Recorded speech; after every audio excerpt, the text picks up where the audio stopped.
Saksi sa DYSP Saturday Edition. Hatid sa inyo tuwing araw ng Sabado. Samahan si June Visor Bantaculo, ang inyong saksi sa mga bagong-bago, gising na buhay na mga balita. Dapat totoo. Sabayang mapapakinggan sa DYSP Super Radio at via Facebook Live sa Super Radio Palawan FB page. Saksi sa DYSP Saturday Edition. Labanan ng fake news. Dapat totoo.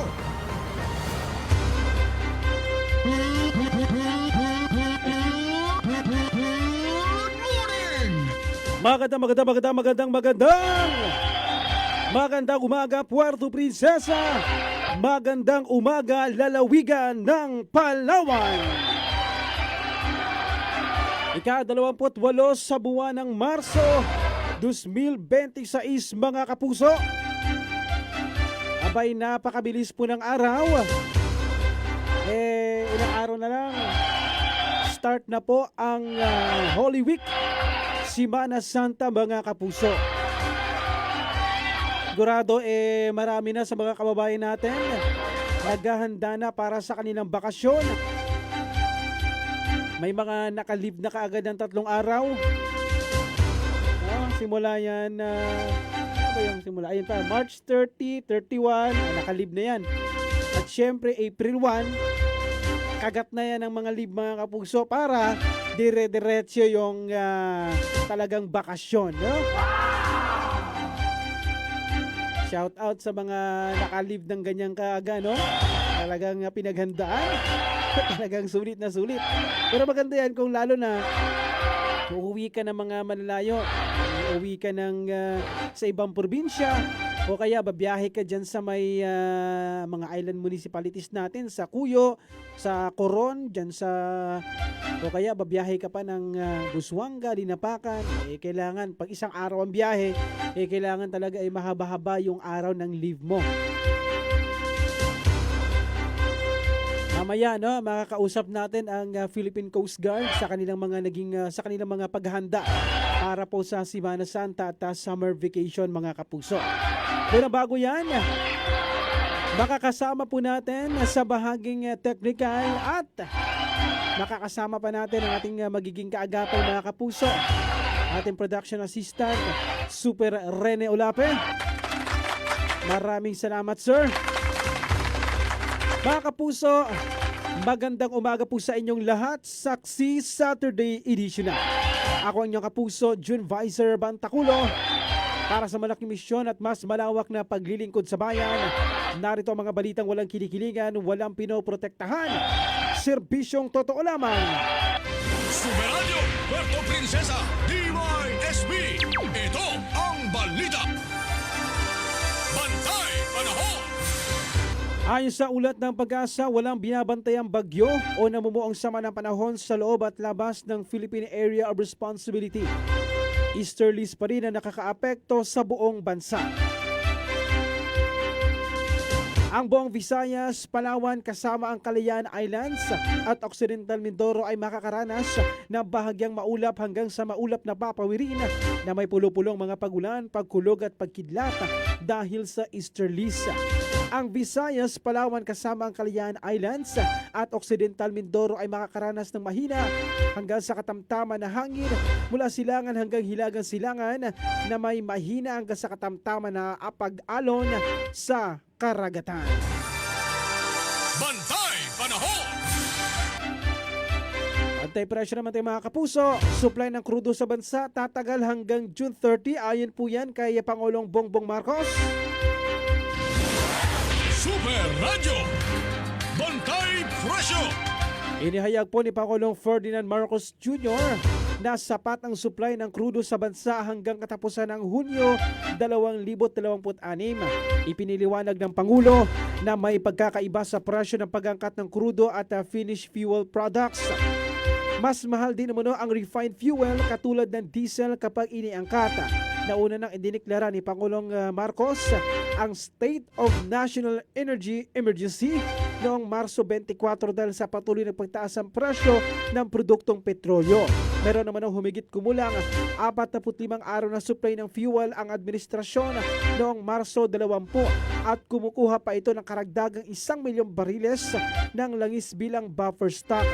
Kasunod nito nilagdaan ni Pangulong Marcos ang Executive Order number 110 habang inaasahang tataas ang presyo ng diesel sa mahigit 130 pesos kada litro at 100 piso kada litro naman ang gasolina ngayong linggo. Inatasan naman ng nasabing iyo ang Department of Energy na magsagawa ng mga nararapat na hakbang upang mapanatili ang katatagan at sapat na supply ng enerhiya sa bansa habang nagpapatuloy ang kaguluhan sa Middle East. Kamakailan lang dumating na po sa bansa ang mahigit 700,000 bariles ng Russian crude oil na kinontrata ng Petron. Super Radio Bantay Presyo.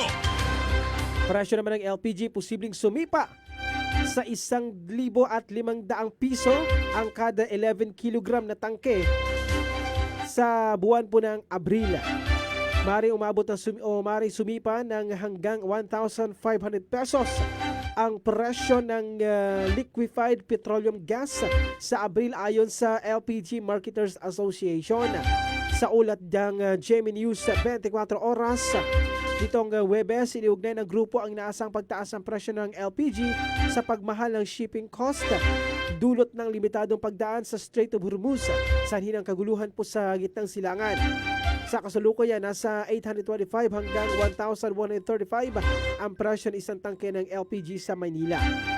Ayon sa LPGMA, inaasahan ng Department of Energy ang pribadong sektor na ipagpatuloy ang pagbili ng LPG anuman ang presyo upang mapanatili ang supply sa bansa.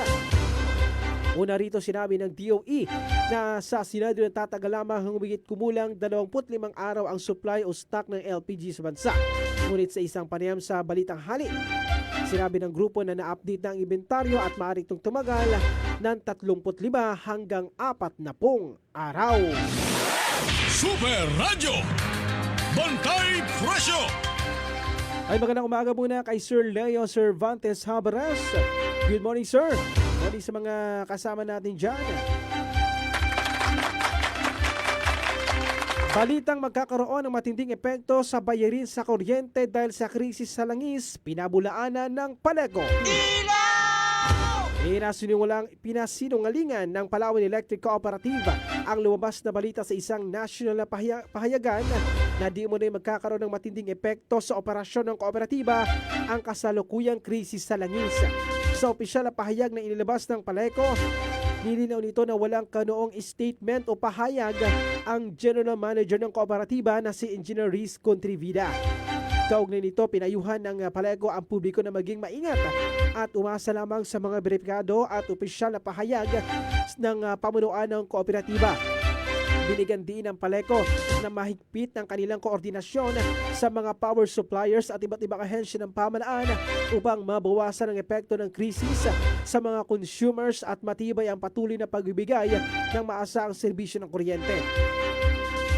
Ayon pa sa Paleco, noong Marso 6 lamang, nirequire na ng kooperatiba ang mga power suppliers na magsumite ng kanilang mitigation measures upang kaugnay na posibleng pagbabago sa presyo ng produktong petrolyo.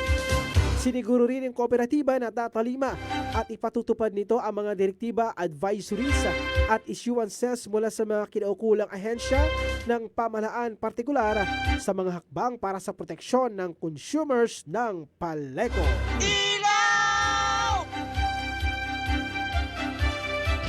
Super Radio Puerto Princesa DYSB. Ito ang balita. Sa iba pang ratsada ng ating balita ngayong umaga, mga kapuso, sa panayam ng Super Radio kay Board Member Ryan Maminta, ang siyang principal author at nag-sponsor ng pinasang ordinansa na pagbabawal sa malalaking fishing vessel na pumasok sa municipal waters ng lalawigan na inaprubahan at pinirmahan na po ng gobernador. Aprobadong ordinansa sa ating sangguniang panlalawigan noong nakaraan na nagbabawal sa commercial fishing activities. Ito po ay pagtugon doon sa problema natin na kung saan ay dahil nga sa isang desisyon ng Korte Suprema na sinusugan yung commercial fishing company na Mercedar para sa kanilang pagpasok sa municipal waters. So hindi pa final pero mayroon na pong desisyon na mayroong intervention ngayon yung ating mga kasama sa national government organizations, mga lokal na pamahalaan at yung mga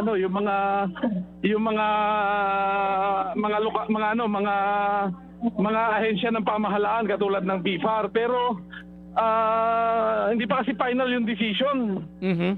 Kaya challenge natin. Ayon sa Bukal, malaki umano ang pag-asa nila nakakatigan ito ng Korte Suprema dahil hindi pa final ang desisyon kaya't ipaglalaban nila na huwag payagan ang commercial activities sa karagatan ng Palawan. Opo, malaki pa po ang pag-asa. At hindi pa naman final yung decision. Ano ang gagawin natin ay tinatayuan natin kung ano pa yung provision ng Republic Act 8550 at Republic Act 10654. So itong ordinansa na ito, susog ito doon at tindig ng Sangguniang Palalawigan ng Palawan na huwag payagan yung mga commercial fishing activities sa ating karagatan dito sa 23 munisipyo ng ating lalawigan. Sakop naman umano ng national law, ngunit ang pag-invalidate ng definition ng municipal waters ay unconstitutional.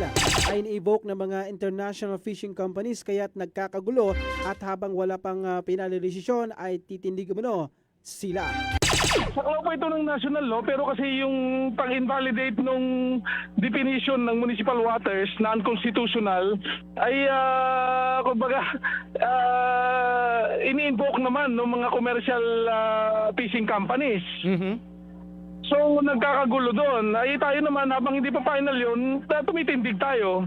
At wala pang ang final decision. So i-challenge nila yung ordinansa natin na kung saan ay nagsususog lang doon sa mga provision ng Republic Act 8550. At it's a matter of implementation now.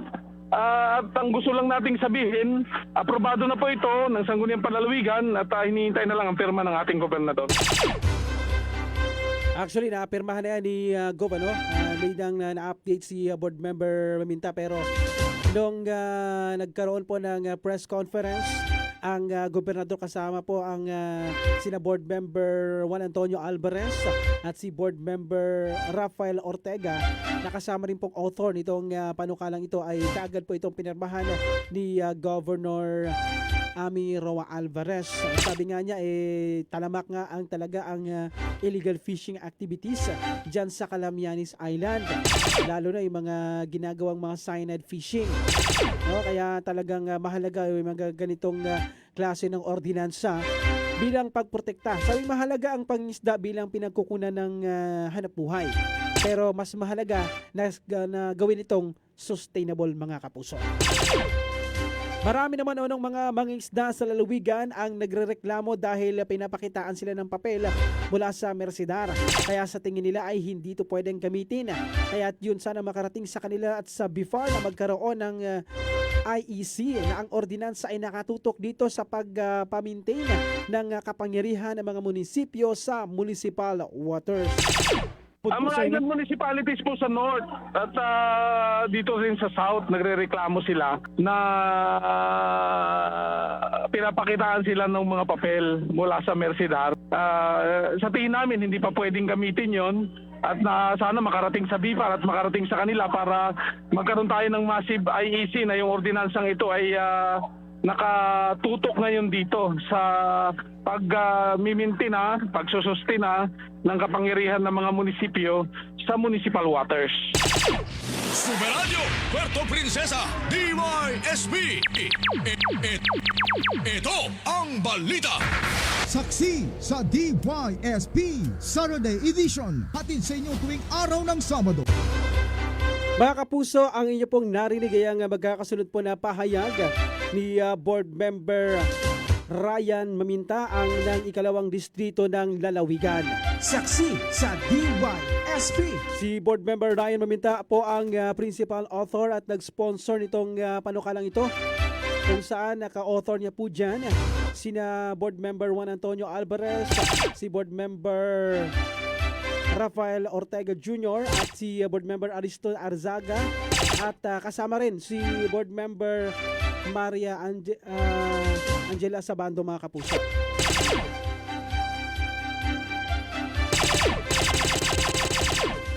Maganda mayroon tayong ganitong klaseng ordinansa dahil talagang umaaray dito yung mga munisipyo. Kabilang po dyan ang Cagayancillo, yung munisipyo umano ng Agutaya, Magsaysay. Siguro sa mga susunod po na panahon, kung mayroon tayong bakante pang oras, ma-interview rin natin dito si Mayor Andrew Ong, dahil binabanggit, mga kapuso, dyan sa bayan ng Cuyo, pinapayagan itong ganitong kalaking mga fishing vessel na mangisda. Pero sa ibang mga munisipyo ay mahigpit po nilang tinututulan dahil talagang umaaray dito yung ating mga maliliit na mga mangingisda. Paano pa sila makakapangisda kung halos inuubos na ng mga malalaking bangka? Kaya sabi nila talagang sa 15 kilometer na municipal waters, mga kapuso, dapat istrikto, inklusibo lamang para sa ating mga lokal na mga mangingisda. Sa lampas niyan, pwede na yung mga malalaking lansya, no? Kahit paano may kakaya na naman kayo. Yung iba nga, sabi nga ni Gov, yung ibang mga barko na nangingisda pa dito sa atin, pag-aari ng isang malaking negosyante na kamag-anak ng mga nasa national government at ng ilang mambabatas. Kakilala, kaya talagang malakas. Pero sabi, hindi pwedeng walang gagawin ang ating pong pamalaan, kundi kailangan kumilos para maprotektahan ang kabuhayan ng ating mga mangingisda. Mga kapuso, alas 8:30 magbabalik po tayo makalipas lamang ilang paghahanap buhay.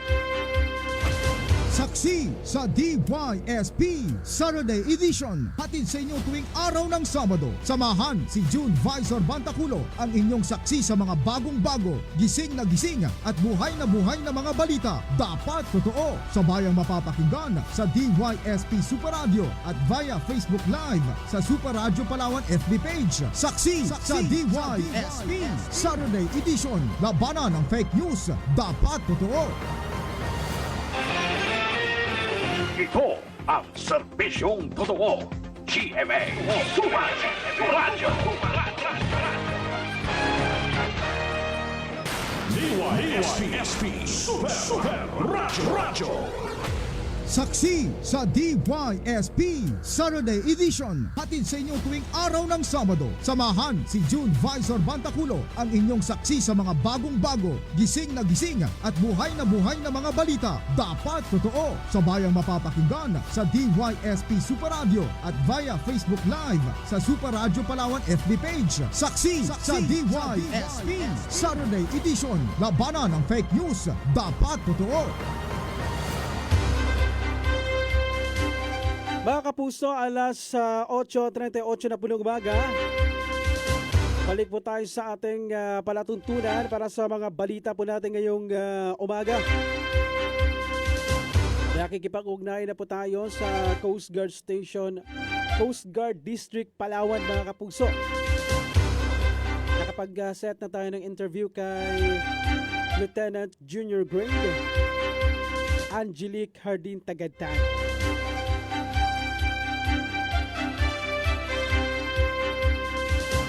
Alamin lang natin yung mga paghahanda po ng Philippine Coast Guard, mga kapuso. Doon sa inaasahang dagsa ng ating mga biyahero.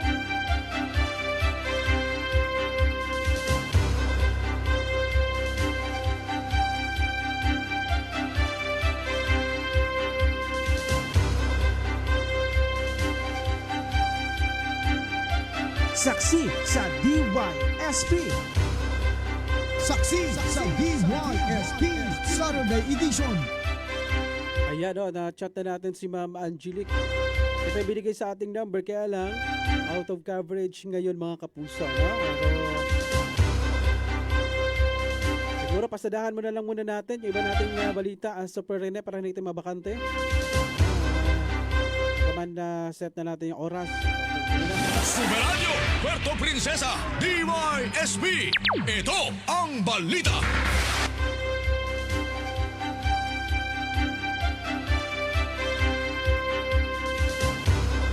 Sa panayam naman ng Super Radio kay Director Bert Abrera ng Bureau of Fisheries and Aquatic Resources Mimaropa.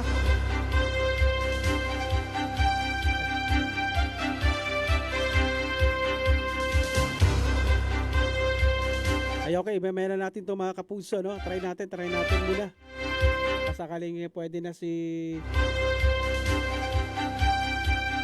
Ma'am Angelique.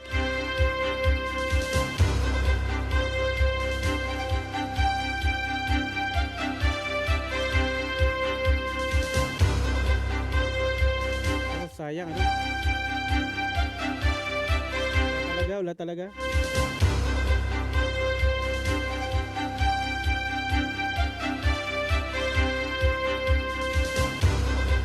Ako, hindi... Ba't kaya ayaw makontak ka? Yan na, okay na. Yan na. Okay, yan na.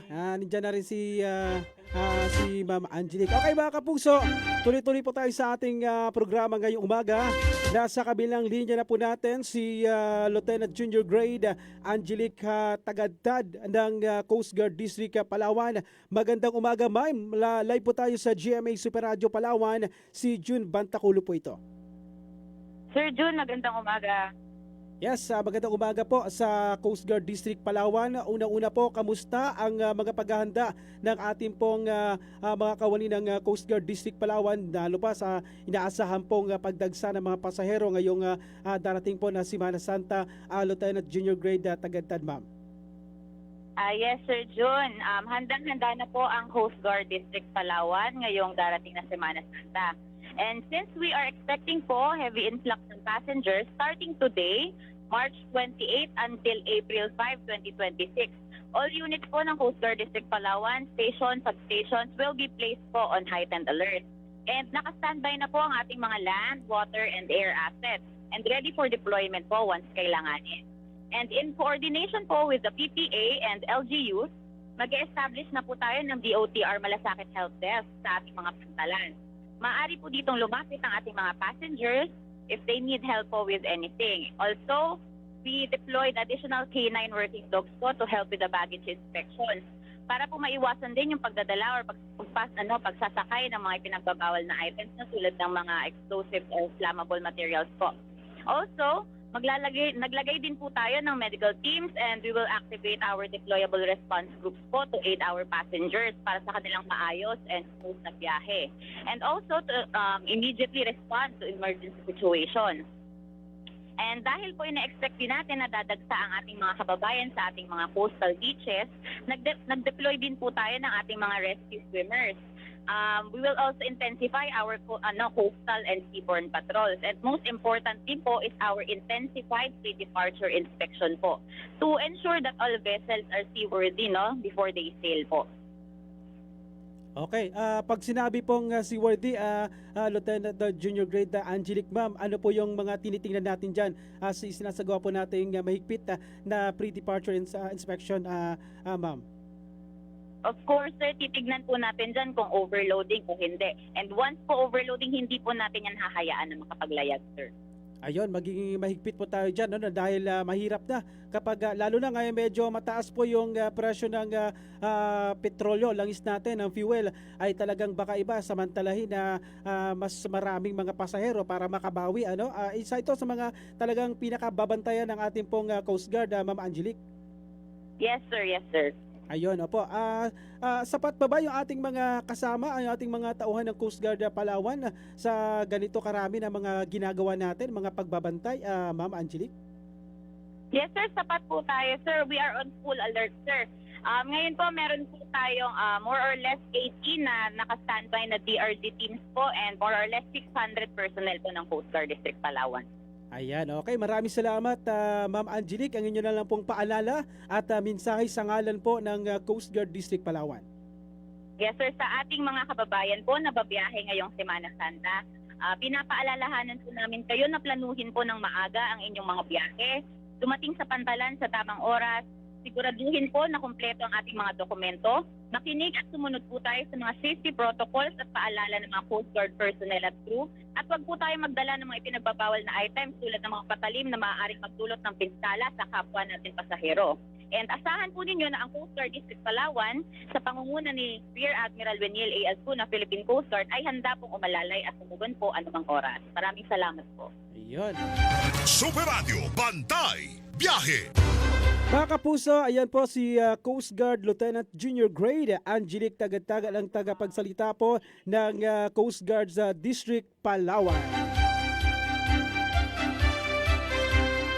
Yan, maganda na meron na tayong mga paghahanda. Naka-heightened alert na po simula ngayong araw ang Philippine Coast Guard, mga kapuso. Bantay, Biyahe. Isa sa mahigpit na babantayan ang mga overloading, mga kapuso, lalo na kapag ganito mahal ang presyo ng petrolyo.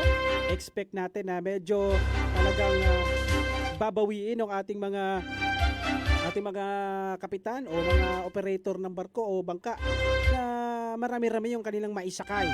Pero ito po ay mahigpit na babantayan ng Philippine Coast Guard, mga kapuso.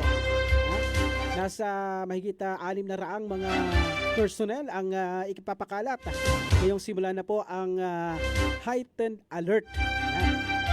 Meron din umanong malasakit help desk yung Coast Guard sa mga pantalan.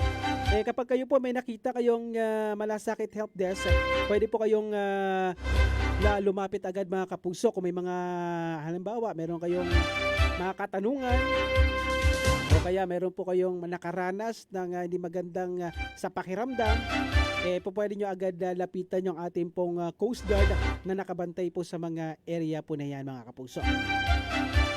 Super Radio, Bantay, Biyahe. Mga kapuso, ilang saglit lang, magbabalik po tayo. Saksi sa DYSP Saturday Edition.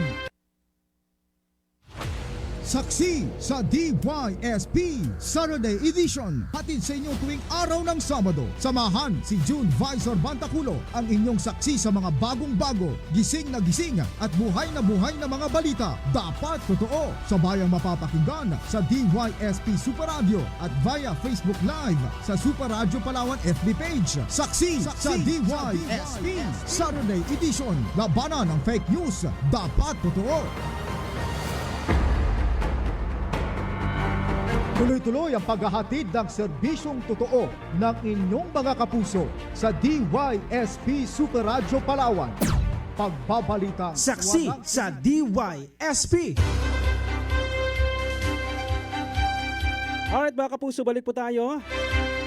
Nasa kabilang linya na po natin si Ginoong Jomel Ordaz, ang tagapagsalita po ng Commission on Election Palawan. Kaugnay po sa kanilang nagpapatuloy na voters registration. Magandang umaga, Sir Jomel. Live po tayo sa DYSP Super Radio. Si Juna Bantaculo po ito. Magandang umaga, Sir John. Magandang umaga sa mga tagapakinig po ninyo. Opo, unang-una, Sir Jomel, kamusta na po yung ginagawa nating tuloy-tuloy na voters registration sa buong Palawan, Sir? Ang registration natin, Sir John, ay inaabot na ng 20 to 23 weeks. Oo. At doon po sa data natin, as of March 21,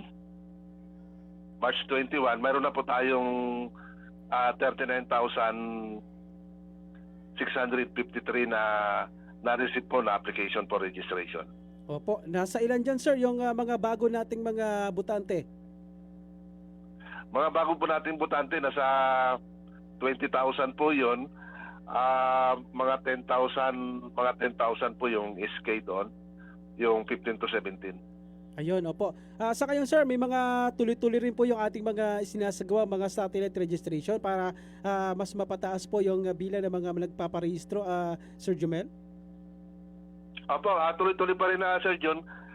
Actually, yung satellite registration, yung mga special satellite registration, yan po yung dahilan kung bakit lumaki yung turnout natin sa registration. So halos lahat po ng ating mga election officer ay nagsasagawa po ng mga satellite registration, Sir Jun. Opo. Sa ngayon sir, medyo mataas yung may direktiba yung ating Pangulo patungkol sa pagtitipid ng kuryente. Dito po sa atin, kumusta po yung operasyon po ng Comelec Palawan, sir? Ay, opo, ang Comelec po ay bilang suporta po doon sa executive order ng ating Pangulo para doon sa energy conservation po. Ang Comelec po ay sa buwan ng Abril, magkakaroon po ng sa bawat Lunes po ng Abril, bawat Monday ng Abril ay magkakaroon lamang po ng work from home. At lahat po ng ibig sabihin po noon, wala po tayong gagawing registration po sa araw ng Lunes po sa Abril. Opo. Maliban dyan, sir, may yung pati yung issuance ng voter certification at iba pang mga transaction natin sa Comelec, pansamantala tuwing Lunes simula sa April, wala muna tayong sa ating mga publiko, Sir Jumel? Tama po yun, Sir John. Lahat po ng mga office transactions po natin, dahil nga magsasara po yung Comelec. Kapag Lunes lang po, Sir John, linawin po natin, kapag Lunes lang po, every Monday lang po ng April, close yung office natin. So wala pong registration dyan sa araw na yan. Wala rin pong mga issuance ng voter registration. Saka kung ano-ano man pong iba pang transaction, halimbawa yung mga nagre-request po ng mga copy ng mga COC, mga ganyan po, no? So wala po tayo kapag Monday po ng April. Pero from Tuesday po hanggang Saturday, bukas po ang ating opisina para po i-accommodate po lahat ng mga nais magparehistro saka yung mga ibang client po ng opisina. Opo. Sir Jumel, matalong natin, sa estimate po ng Comelec Palawan, nasa ilan po yung inaasahan natin ng mga magpaparehistro hanggang sa katapusan po ng ating pong registration? Ilang nabanggit natin nung una, Sir John, ay nasa 40,000 hanggang 50,000. Opo, actually malapit na tayo sa 40,000. At tingin po natin yan kasi sa May nga, yung May 18 yung huling araw po ng registration natin. Opo. So sa buong linggo, unang linggo sa pangalawang linggo ng May, dadagsa po yung mga butante po natin. Ayan, okay. Maraming salamat, Sir Jumel. Pasensya na sa abala sa inyo pong pahinga. Inyo na lang pong, ito may tanong lang po, may tanong pala, ihabol ko na lang, Sir Jumel. Pakitanong po kung magparehistro tapos doon sa Rojas ang presinto na paparehistrohan. Pwede raw po ba yun? Yung ito may anywhere, anywhere, register anywhere ito, Sir Jumel? Opo, halimbawa siya po ay sa Manila. Halimbawa dito siya Puerto sa Puerto, pero yung gusto niya magparehistro doon sa Rojas, yung presinto na paparehistrohan, yan po yung tanong, Sir Jumel. Opo, pwede po yun. Pupunta lang po siya dito sa City Comelec kasi yung City Comelec lang po yung meron tayong Register Anywhere program. At yan po talaga ay para doon sa mga nais magparehistro na hindi makauwi doon sa kanilang mga munisipyo, sa kanilang mga barangay para makapagparehistro. Kung sila po ay nasa Puerto Princesa, pwede po nilang gawin yan sa City Comelec. Kung nasa Manila naman po, doon sa main office namin. Punta lang po sila doon. Ayun, okay. Maraming salamat, Sir Jumel. Ang inyo na lang pong mensahe at paalala sa ating pong mga kababayan sa ngalan po ng Comelec Palawan. Opo, yun nga, Sir Jun, yung kaya na yung nabanggit po natin, ang Comelec po ay nakikisa sa panawagan natin Pangulo para sa conservation ng energy. Every Monday po ng April, base po sa inilabas na resolution sa memorandum po ng ating chairman at ang Comelec Bank, ay every Monday po ng April, sarado muna po yung mga opisina po ng Comelec. Wala po muna tayong registration, wala muna tayong mga issuance ng voter certification, saka mga iba pang transaction sa opisina. magbubukas lang po ang COMELEC tuwing Martes lang po hanggang Sabado para po mag-accept ng mga application for registration, mag-issue po ng mga voter certification sa iba pa pong mga transaction ng office. At meron din, Sir John, inimbitahan natin muli yung ating mga kababayan na hindi pa nakapagparehistro pero sila po ay qualified. Magparehistro na po sila. Ang deadline po ng registration kasi natin malapit na. Yan po ay May 18. At dapat makahabol po sila, mas maaga, mas maganda. Next week, Sir John, mula Wednesday hanggang Sabado, wala rin tayong registration para nga po dito sa mahal na araw. Tayo nga pala, ano? Sarado rin po yung ating mga opisina niyan. Next week, mula Wednesday hanggang Saturday po. Ayun, maraming salamat Sir Jumel at magandang umaga po sa inyo. Thank you po. Thank you po. Super June Visor Bantaculo, ang inyong saksi. Mga kapuso, si Sir Jumel Rodas, ang tagapagsalita po ng COMELEC Palawan. Yan, napakaganda yung mga binahagi ni Sir Jumel at magandang paalala yan, no? At least alam natin, baka kasi yung iba Monday pupunta ng COMELEC pero sarado po ang COMELEC, start po yan ng April.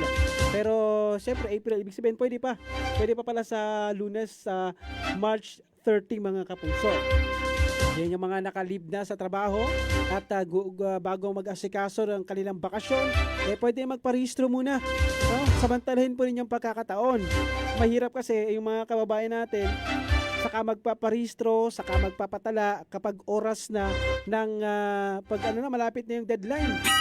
Ang haba-haba ng pila. Yung iba naglalagay pa ng tent doon sa mga kung saan yung venue ng paparehistro, di ba? Yung talang haba-haba ng pagkakataon, simula po yan October 2025. Pero kukunti pa lang pag pumunta ka ng COMELEC, hindi gano'n kahaba kumpara kapag last day na, iba talaga halos doon na matulog. Tumpak. Yung iba kasi hinahakot-hakot pa diba? Hinahakot-hakot pa. Isa sa mga requirement mga kapuso, lalo na kung kayo po ay magpaparehistro, magdala po kayo ang binabanggit ng COEN sa nagdaang panayam natin. Magdala ro po ng valid ID mga kapuso. Ang anumang mga ID na makikita ang inyo pong pangalan, address at yung inyo pong pirma. Ayan. Mahalaga po na mayroong pirma.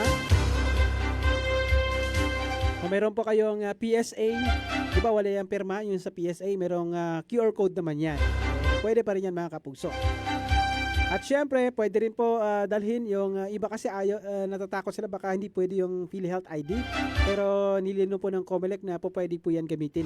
Basta meron po yung pangalan, address at ang inyo pong pirma. Yung magpapareactivate naman, kailangan din po ng ID, pero dapat yung ID na gagamitin ninyo, i-presenta, para doon sa, halimbawa magpapareactivate kayo tapos transfer, yung pala yung tanong sa akin nakaraan, reactivate at transfer, kailangan nyo po magdala ng ID, na ID kung saan kayo magpapatransfer.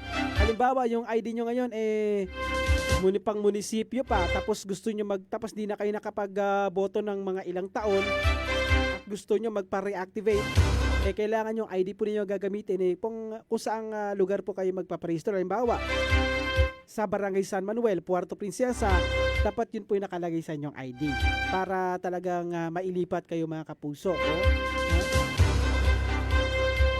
Sa iba pang balita natin mga kapuso, tiniyak po ni Agriculture Secretary Francisco Chu Laurel Jr. na pinapayagan ang mga magsasaka at mangingisda na bumili ng produktong petrolyo gamit ang mga portable at fuel grade na lalagyan, yung mga container mga kapuso. Ayon kay Laurel, naglabas ang Department of Energy ng abiso na nagpapahintulot sa paggamit ng mga lalagyan gaya ng jerry cans at drums para sa mga lehitimong operasyon. Kabilang dito ang pagbili ng krudo para sa mga makinaryang pang-agrikultura tulad ng traktora, irrigation pumps, gayon din sa mga bangkang pangisda. Ipinaliwanag ng DOE na dapat sumunod ang mga ganitong transaksyon sa umiiral na sirkular na nagtatakda ng pamantayan sa kaligtasan at wastong paggamit ng lalagyan. Kinakailangan namang magpakita ng business permits, certifications o purchase orders ang mga magsasaka at mangingisda. Binigyan din ni Laurel na prioridad ng pamalaan ang produksyon at transportasyon ng pagkain upang matiyak ang tuloy-tuloy na supply at katatagan ng ating pong ekonomiya. Samantala, nagtalaga naman ng monitoring team ang pamalaan kasama ang mga lokal na pamalaan at mga pulis upang bantayan ang mga gasolinahan laban sa hoarding. Alright mga kapuso,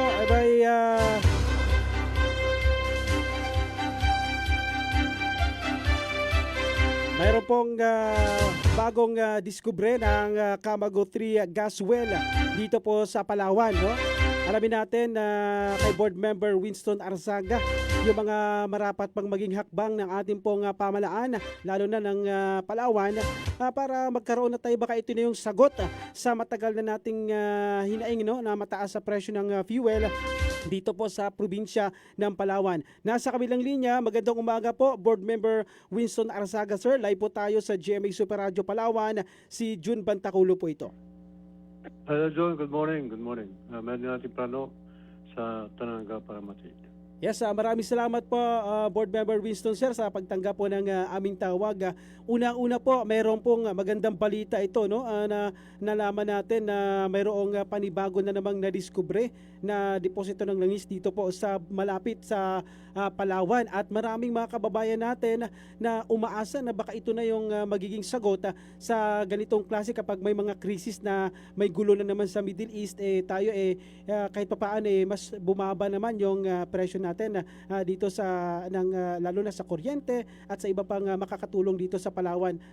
Board Member Winston, ano pong masasabi niyo dito, sir? Well, ano yan, ito yung tinatawag nating Malampaya East na na-discover kasi actually hindi yan na-discover, nandiyan na yan nangyari kasi di ba umalis yung Shell Chevron, yung original na contractor dyan. Yan, nung umalis yan, nagbenta yan ng kanilang stake. Nakuha yan ng Prime Power. Ito yung Prime Infra kay Mr. Enrique Razon. So may na-discover sila dyan na additional deposits na pwede pang ma-harness. Ibig sabihin, pwedeng minahin at ibiyahe ulit sa Batangas. So ang yan, smaller quantity yan compared sa original. But based on dun sa projection ng Department of Energy, at least for the next 6 years, makakatulong yan sa energy requirement ng ating bansa. So ganun po yun. So as usual, yung naman ang produkto dyan, idadaan doon sa pipeline.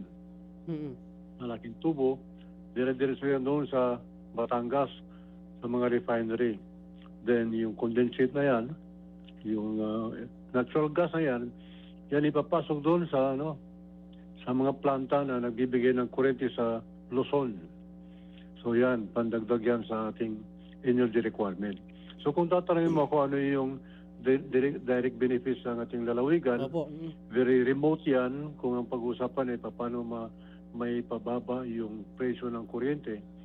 Kasi ang maganda sana, ideal sana, kung from that area doon sa Malampaya, the pipeline, dito sa Palawan, at dito ay mayroong planta na mag-convert yan from natural gas to power.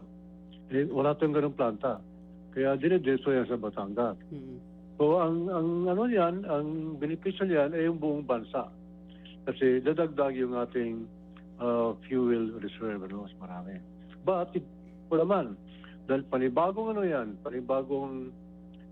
panibagong oil field yan, ang provincial government ngayon should work for it na yung Palawan bilang frontline province na nakaharap sa Malampaya, Camago, dapat mabigyan tayo ng mga benepisyo out of the proceeds of that natural gas. So balik tayo ulit doon sa usapan na dapat yung Palawan ay mayroong share dyan. Now of course, natalo tayo sa Supreme Court noon. Di ba? Kaya nawala tayo dyan. Nawala tayo dyan. But it doesn't mean na hindi tayo pwedeng humingi sa national government. Hindi na yung basayan natin dyan, hindi na yung teritoryo. Kasi sinasabi ng Supreme Court, wala naman sa teritoryo ng Palawan yan. Yan ay parte na ng Estado. Beyond our territorial waters, beyond our municipal waters, nandun yan sa labas. Oo, opo. So but, although nasa labas yan, ng ating territorial sea, hindi nangulugan na hindi tayo maapektuhan yan. Ang tawag po dyan, tayo ay mga frontline provinces, frontline municipalities na kung ano man ang maging problema dyan, tayo ang tatamaan. Yung ating ecosystem dyan, madidisturb yan, may epekto yan sa ating mga mangingisda. Kung mayroon ng oil spill dyan, sino ang unang tatamaan? Siyempre tayo. So on that basis, provincial government at sa ating mga kinatawan sa Kongreso should make it a matter of right for Palawan na makatanggap tayo. In fact, Congressman GCA, nag-file na yan ng ganyang bill. Yun, hindi pa nga na lumalabas yung balita tungkol sa new discoveries.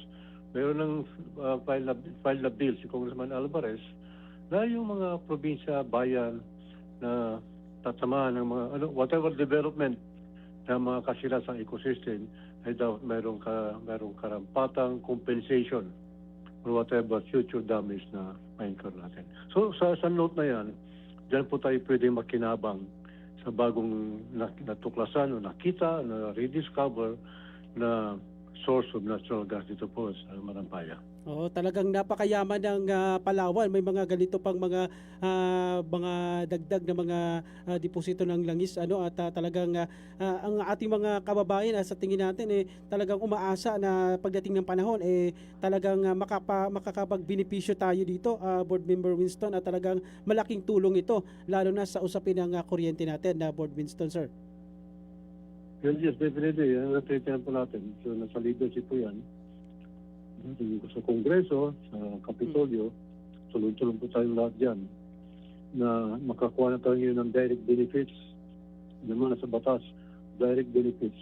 Although ang basis natin hindi na yung teritoryo, but yung principle na tayo po isang frontline province na may matiktuhan kung ano man ang nangyayari dyan. Okay. And I'm very certain na yung batas po na naifan ni Congressman Alvarez ay kung may pasa po yan, mas malaking bagay po sa atin. Kakatungo. Okay, maraming salamat po, Board Member Winston, sir. Ang inyo na lang pong mensahe sa ating pong mga kababayan, lalo na po dyan sa unang distrito ng Palawan, sir. Ito lang sa panahon ngayon, napakagandang balita ito na magkakaroon ng additional source of natural gas. Magagaling natin for the next 6 years. Although directly wala pa tayong makakamdaman yan, but eventually po, sa nabigo nga kanina, mga posibleng mangyari. But ngayon, dahil po ngayon merong energy crisis declared by the President, kanya naman po sa Sanggunian, special session namin ng Martes, inaipasaw namin na nilolocalize natin yung ginawang direktiba ni President. And of course, si Governor Ami Alvarez is on top of the situation. Pinagalaw na niyang Price Monitoring Council para tingnan yung mga galaw na. And then yung lahat na nakalagay na provision doon sa deklarasyon ng Presidente ay pwede natin gawin dito sa level natin sa probinsya. And sa ganoon ay ma-mitigate natin, mabawasan man lang yung sa atin sa mga fishermen natin, mga regular wage earners, magsasaka na largely dependent sa gasolina, diesel sa ating buhay. So hopefully, lahat na ito malalampasan natin. Tulong-tulong lang po tayo. Wala po tayo makalimot na tumawag sa Panginoon. Nang sa ganoon, nabigyan tayo ng dunong para magsutan ng mga katulad na problema. Maraming salamat. Thank you. Okay, maraming salamat po, sir, at magandang umaga po sa inyo. Mga kapuso, si Board Member, 1st District Board Member Winston Arzaga ng Sangguniang Panlalawigan. Kasi hindi tayo dapat na nagpapatumpik-tumpik, mga kapuso, hindi tayo pwedeng pabagal-bagal, no? Kasi mga ganitong panibagong nadidiskubre langis dito sa Palawan, malapit sa Palawan. Ha? Bagaman hindi man abot ng municipal waters natin, pero pinakamalapit na lugar, Palawan, di ba? So, kailangan pa rin natin dapat na makapagbenepisyo dito. Hindi yung Palawan, pero napakalayo na nga natin, napakamamahal pa ng bilihin, lalo na yung presyo ng fuel.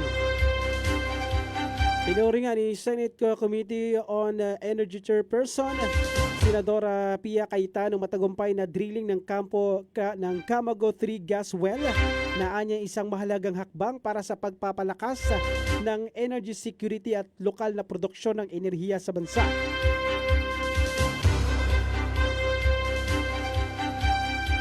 Ayon kay Cayetano, nagbibigay ito ng pag-asa lalo na sa gitna ng patuloy na tensyon sa Middle East na nakakaapekto sa pandaigdigang supply ng langis at nagpapataas ng presyo ng enerhiya. Giting Senadora na ang bawat hakbang tungo sa pagpapalakas ng sarili nating pinagkukunan ng enerhiya ay hakbak din para maprotektahan ang pamilyang Pilipino mula sa pabago-bagong presyo.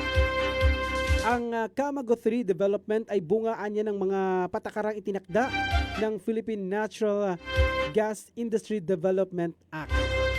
Ayon sa Senadora, layunin ng batas na palakasin ang komprehensibong pagpaplano sa downstream ng natural gas sector, hikayatin ng pamumuhunan at unahin ang paggamit ng lokal na natural gas para mabawasan ang pagdepende sa imported na supply at mapababa ang gastos sa kuryente sa paglipas ng panahon.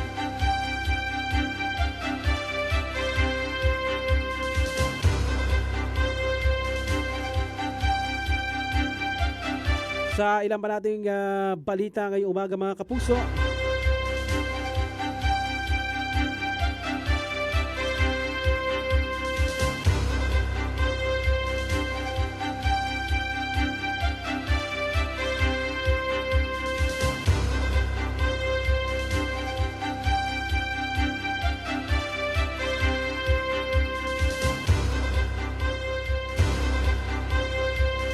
sa panayam ng Super Radio kay Dr. Loida Palay Adornado, ang bagong talagang Schools Division Superintendent ng DepEd Palawan.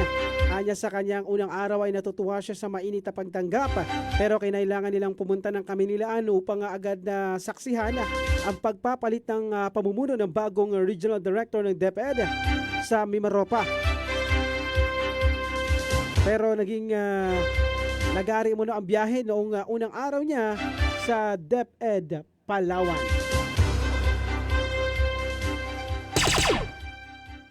Sasabihin ko na lang sa Rodel, ano ba ang nangyari nung Monday, 23.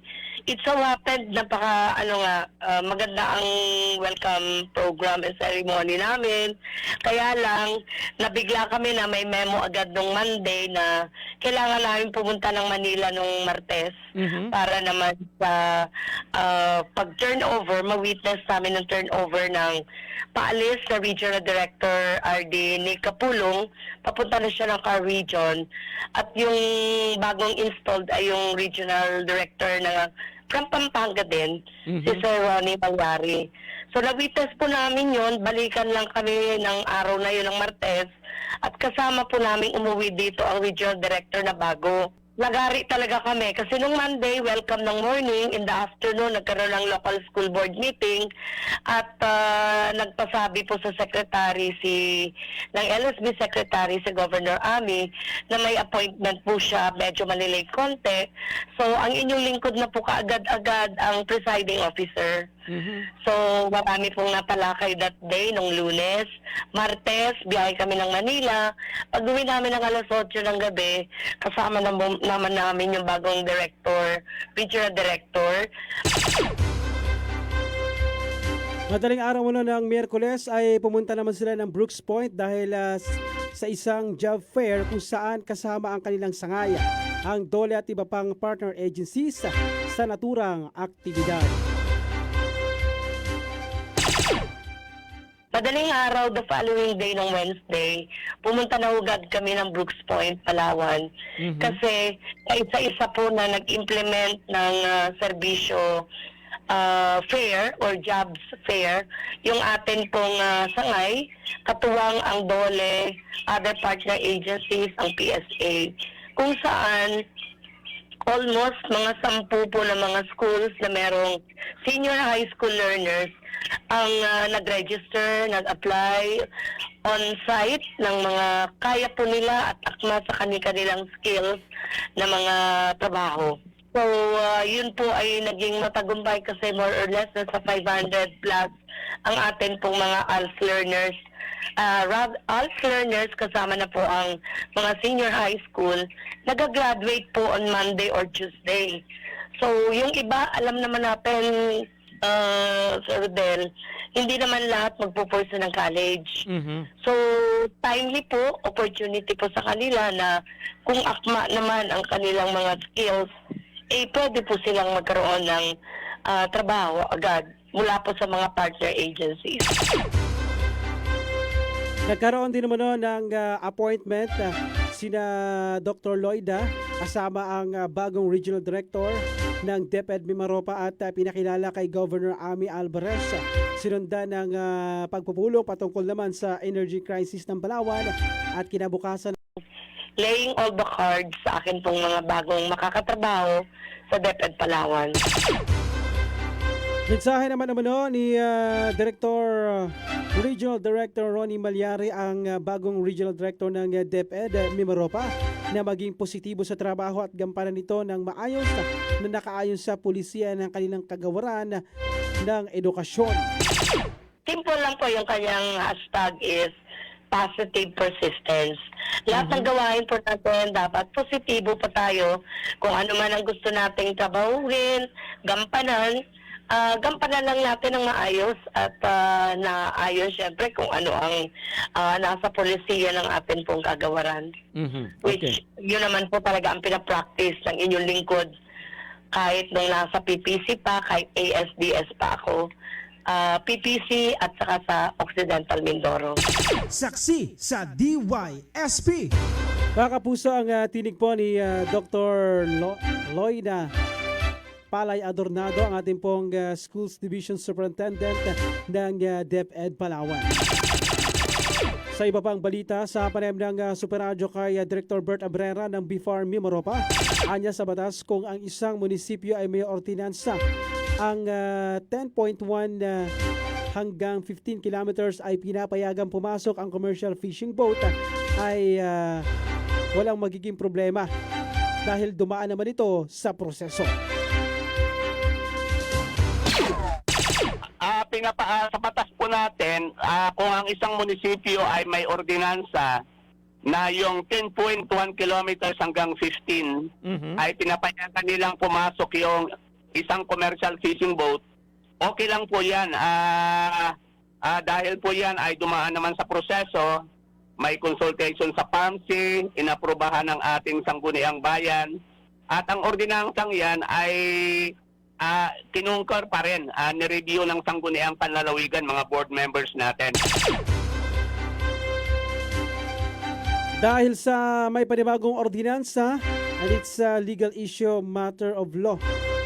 Dahil walang provincial waters at municipal waters lamang at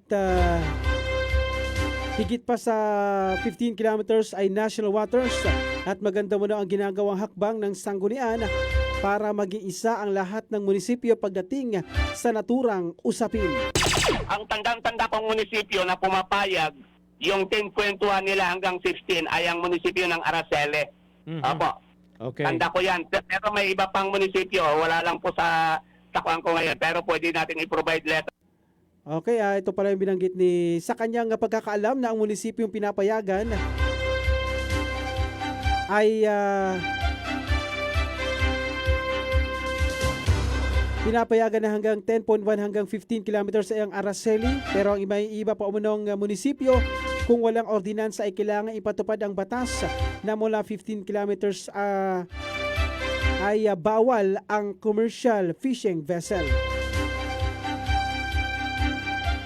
Ang tandang-tanda kong munisipyo na pumapayag yung 10.1 nila hanggang 15 ay ang munisipyo ng Araceli. Opo. Okay. Tanda ko yan. Pero may iba pang munisipyo, wala lang po sa takuan ko ngayon, pero pwede natin i-provide later on. So, pero kung ang isang munisipyo ay walang ordinansang ganon, mag-a-apply po yung ating national law. na 15 kilometers pa baybay, bawal po yan talaga ang commercial. Okay. Yan dahil sa panibagong ang ordinansa, mga kapuso, at pinapayagan naman ito. At maganda umano ang ginagawang hakbang na ito ng Sangguniang Palalawigan at ng provincial government na magkaroon ng ordinansa sa pagbabawal sa mga commercial fishing vessel o activities sa loob po ng municipal waters ng Palawan. Opo, ganito po yan. It's po yan, legal issue, matter of law. Kasi tandaan po natin, wala pong provincial waters. Municipal waters lang. Yung summation ng municipal waters, yan na rin ang provincial waters. Beyond 15 kilometers ay national waters na yan. So,